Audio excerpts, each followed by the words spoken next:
Salut à tous et bienvenue dans les yeux de Benoît. Comme chaque semaine, je vous retrouve pour un tirage, aujourd'hui avec l'Oracle Spirit, l'Oracle de Mariana. L'Oracle de Mariana, en fait, a une histoire un peu particulière. Il a été créé par une voyante, Élise Wallerand, qui était particulièrement attachée à sa région, à savoir l'Aisne, donc du côté de Saint-Quentin, mais qui était aussi très connue sur Paris. Elle était profondément attachée à un jeu en particulier, un jeu que nous aborderons par la suite, un jeu très très connu, à savoir le jeu de Mademoiselle Lenormand. Et un jeu aussi auquel elle était fidèle, le jeu de 32 cartes. Donc elle décide de bâtir un petit peu ce nouveau jeu, l'Oracle Spirit, autour de ce principe des 32 cartes. Très très rapidement, elle dessine les esquisses, elle dessine les dessins que vous verrez par la suite. Les dessins sont vraiment très très simples. C'est destiné à un public de débutants, si je puis dire, puisqu'en plus on est aidé, on a pas mal de choses qui sont inscrites sur les cartes. À la fin de l'année 1973, ça y est, il est édité, il est réalisé, et puis on peut se prêter à ce jeu. Mariana dit elle-même que ce jeu a été dicté sur une communication de l'au-delà. Elle l'a expérimenté, et derrière, elle a trouvé que c'était exact, que ça fonctionnait bien, donc elle l'a mis à disposition des autres. C'était un personnage de mémoire. On disait qu'elle pouvait fumer cigarette sur cigarette, un vrai sapeur-pompier comme on dit, et elle ne s'est éteinte qu'en 1993, à presque 100 ans. Donc ne vous amusez pas à fumer, je vous rappelle quand même que fumer est très mauvais pour la santé, mais en l'occurrence pour elle, elle avait le bon Dieu pour elle, si je puis dire.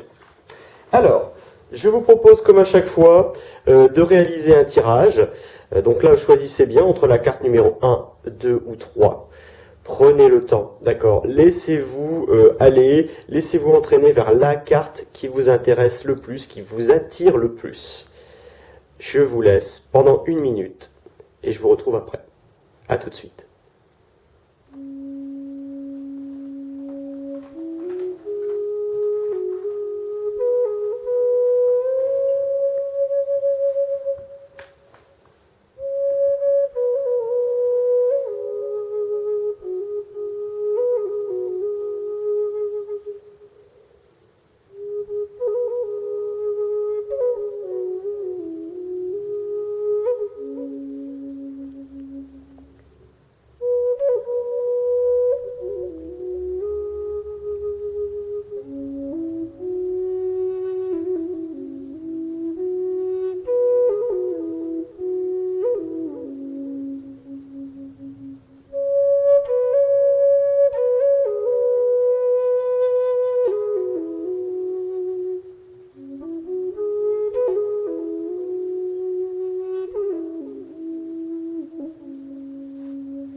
Ça y est?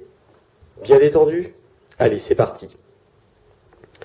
Alors, pour la première carte, c'est la carte du cavalier, la carte numéro 15. Alors, ça fait partie des cartes qui, normalement, sont, recouvertes, ou s'accompagnent une deuxième carte. En l'occurrence, ici, on va nous parler de nouvelles, donc des choses qui vont changer. Ça peut également, prêter attention à la nuit. On voit quand même une carte, on voit un cavalier qui avance dans la nuit. Non, ne me faites pas chanter Zorro, je ne chanterai pas Zorro, pas possible. Un cavalier, non. J'ai chanté quand même, vous avez gagné.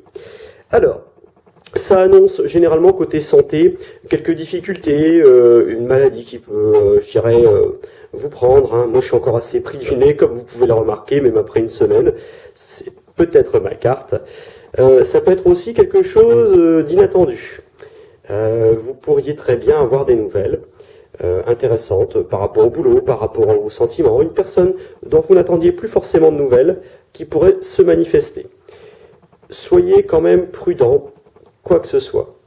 Si c'est au niveau du boulot, si on vous dit tiens, on pourrait peut-être décrocher un nouveau contrat avec machin, avec chose ou truc muche, on pourrait par exemple te mettre sur un nouveau poste, soyez attentifs. C'est extrêmement important parce que il pourrait peut-être y avoir des choses pas tout à fait claires, pas tout à fait nettes. Soyez attentifs sur ce point-là.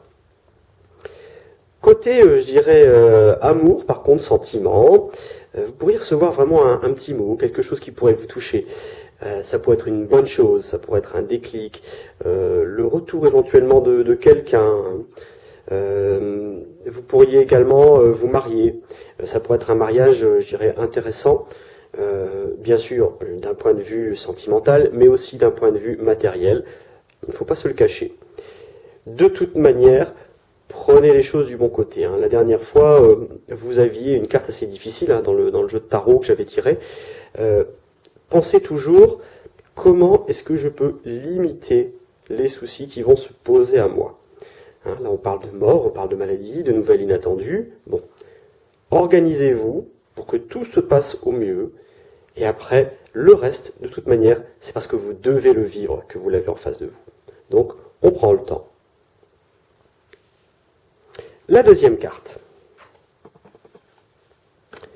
Alors, la deuxième carte, c'est la carte de l'engagement. Les engagements. On voit ici donc une très belle carte avec un parchemin, un encrier et une plume. Donc elle a vocation à rappeler les côtés militaires, les nominations. On vous invite à être prudent. On vous parle également d'un bouleversement. Peut-être qu'il y aura un rappel d'argent, donc on vous redemandera de l'argent, ou il y aura quelque chose. Une demande en mariage, une vente ou un achat. Alors, déjà côté financier, vous pourriez peut-être signer quelque chose. Ça pourrait être la vente d'un bien, un bien immobilier, une voiture. Ça pourrait également être l'achat d'un bien. Ça pourrait très bien être le moment pour vous de changer de voiture, de changer de maison, de faire un achat qui soit, je dirais, un achat quand même important.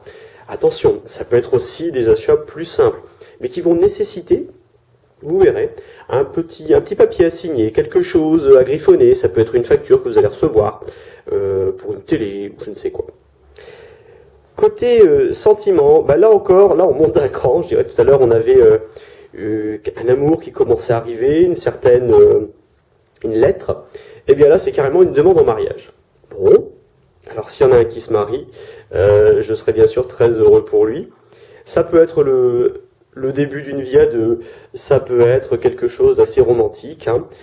Ça peut également être simplement le fait de se paxer ensemble, un acte, je dirais plutôt officiel, ou tout au moins reconnu par notre société ou par des personnes importantes pour vous. D'accord ? Ça cadre, ça engage, elle porte bien son nom cette carte. Côté boulot, vous pourriez avoir, je dirais, à prendre du galon. Ça c'est plutôt une bonne chose. Maintenant, faites toujours attention, vous vous engagez, donc ça peut être aussi lourd de conséquences. Ça peut être un très très bon poste, mais derrière, on va vous demander d'avoir les épaules par rapport à ce poste. Donc si vous vous engagez sur un poste plus important, n'oubliez pas de bien prendre en main chaque partie du poste. Prendre en main aussi tout le poste. On est trop souvent attiré par le côté financier ou le fait de devenir chef. C'est un petit peu tout ce qu'on cherche au fond. Mais chef, c'est aussi des responsabilités. Donc attention de ce côté-là. Super, on a un nouveau poste, mais attention aussi à bien tout prendre. Côté santé, rien de particulier par rapport à cette carte. Simplement le fait de s'engager peut-être au niveau d'une salle de sport. Le fait de prendre soin aussi de soi, c'est extrêmement important. Engagez-vous auprès de vous-même à faire un petit peu de marche, un peu de course à pied, un peu de piscine. Les beaux jours commencent à arriver. Allez-y, sortez, faites un petit tour, ce serait sympa. Également, si vous avez quelqu'un dans votre entourage qui est dans le domaine militaire, peut-être qu'il re-signera.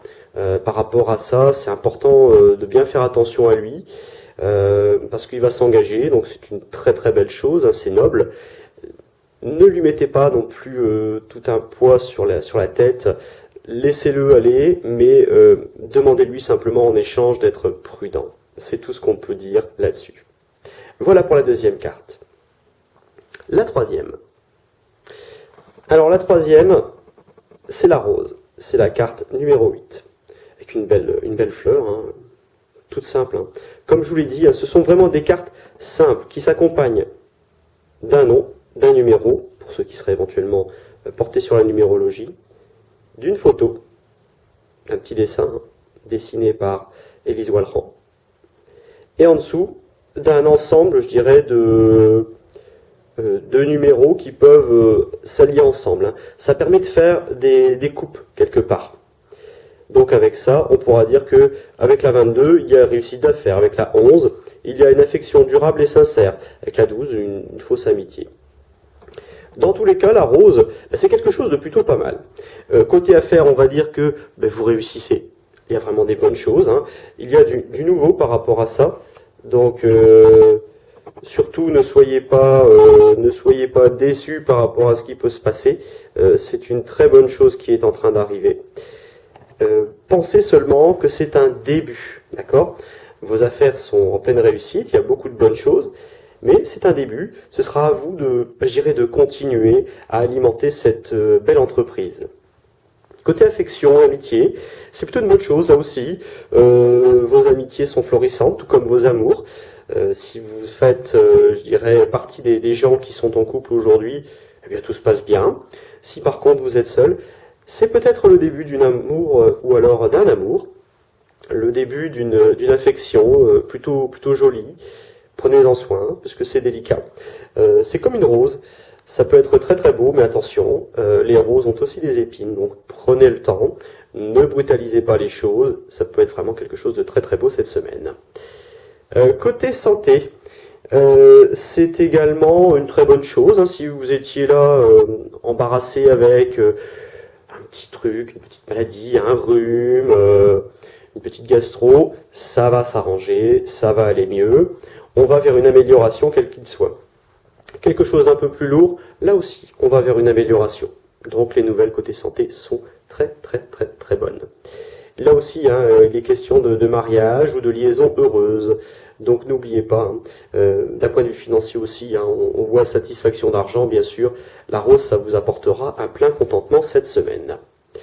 Voilà, c'est ce que je pouvais vous dire avec l'oracle de Spirit, hein, donc le jeu du spiritisme, ou l'oracle de Mariana. Alors c'est un jeu très très simple, hein, comme j'ai pu vous le montrer. Si je reprends encore une carte, ah ben voilà.